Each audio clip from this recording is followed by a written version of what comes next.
Yo, what's up mga ka-painting? At nandito tayo ngayon sa 1889 Hotel dito sa May Makati. At umattend tayo ng seminar. Ganda ng view dito guys. Ang sarap pa ng pagkain. So scholar tayo guys, no?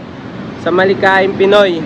At ang layunin nito guys ay yung matuto tayo sa paggawa ng mga content. At napakadaming content idea yung pwede natin gawin. At ituturo ko sa inyo yun guys. At isi-share ko sa inyo kung wala kang maisip na content.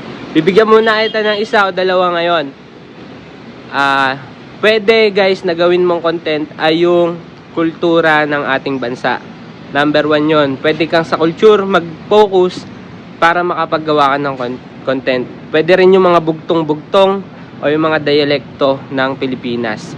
So yun guys, napakadaming posibleng content at nabuksan yung isip ko doon na mas mahalaga yung paggawa ng content ngayon sa Pilipino kasi maraming Pilipino walang puhunan para magnegosyo. Ang pinaka mas madali, gumawa ng content, mag-aral gumawa ng content at magturo sa ibang mga Pilipino nating kababayan. 80 million yung mga Pinoy guys. 1% lang yung mahatak mo sa content mo guys. May possible na income yung account mo. So yun, tuloy-tuloy lang tayo sa paglikha, tuloy-tuloy sa paggawa. Ito ang painting.